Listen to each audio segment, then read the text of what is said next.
Hello, friendos! Welcome back to Abby Makes. I'm Abby, and I make things. Looks like it's time for another doll repaint.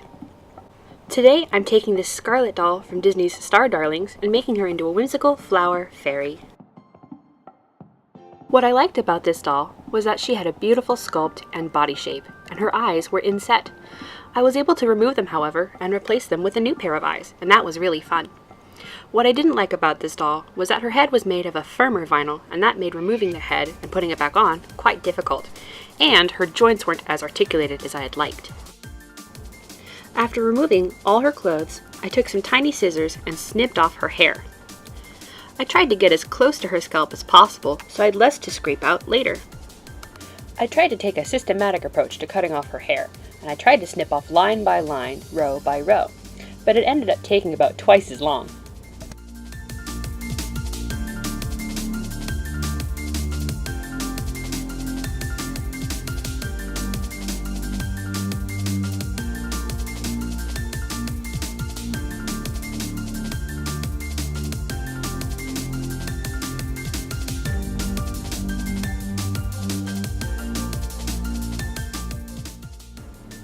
I removed her head and scraped out all the hair off her head, and then used an X-Acto knife to cut into her head and remove her eyes.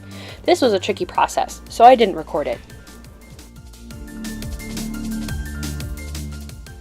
Then, using 100% pure acetone on a cotton swab, I removed the factory paint.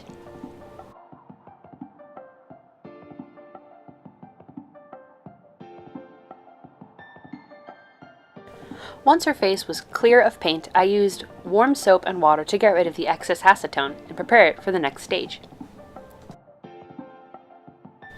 Now that her face was clean of paint and rinsed off with water, I started the repainting process.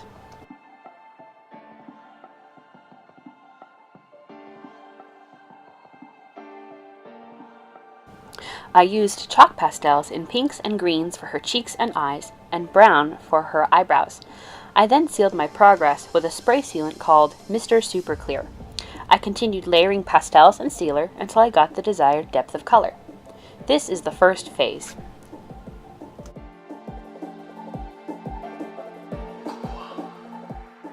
Her outfit was going to be made up of mostly green leaves and pink flower petals, and so I wanted her makeup to match her outfit. I wanted it to be very dramatic, so I went very heavy on the colors.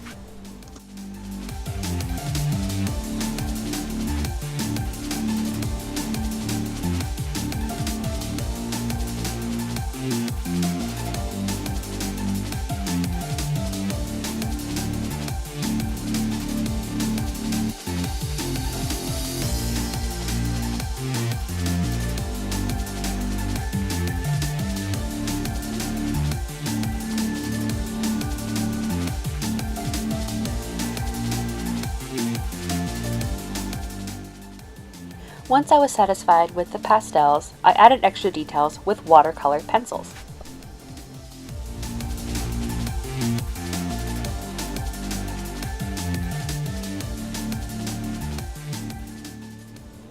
I made sure to keep my pencils very sharp so I could get the little details like her eyelashes and for the little hairs on her eyebrows, and to fill in her nose and mouth a little bit to add more depth.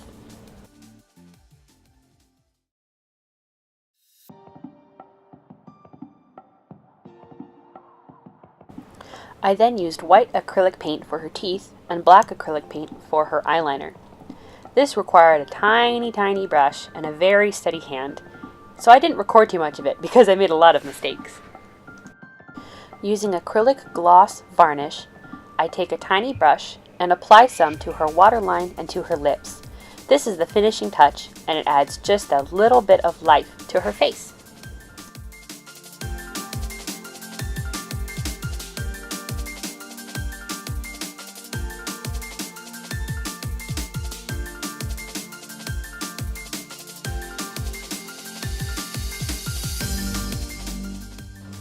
I used super glue to attach her more realistic eyes, some eyelashes, and to close up the hole on the back of her head.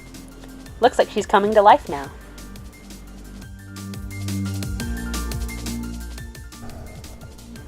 The one issue I found was reattaching her head back onto her body.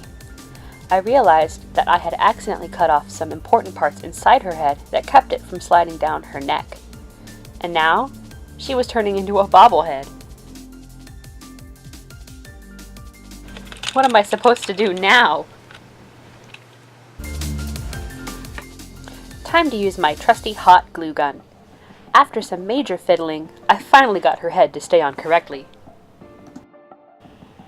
I then attached her hair and clothes in place using a hot glue gun. I bought one of those pre-made bouquets from the craft store and used the leaves and petals to make her clothes. I actually didn't have a plan for her hair or her clothes, so I didn't record the process and I just let my creativity flow. It took a lot of trial and error and a lot of sitting there and staring at the doll, trying to figure out what to do. But I eventually came up with a really great idea and I really think you'll like it.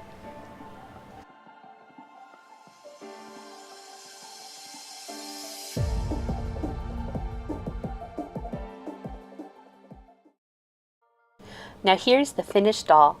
I hope you like her.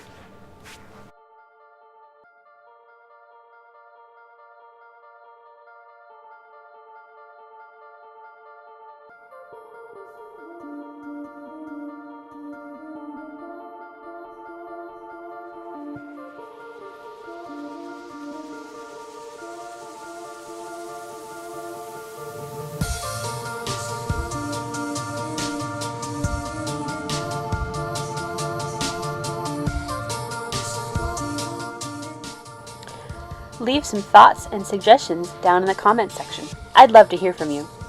Make sure to follow me on Facebook, Instagram, and Twitter to keep updated. I'll leave the links down below in the video description.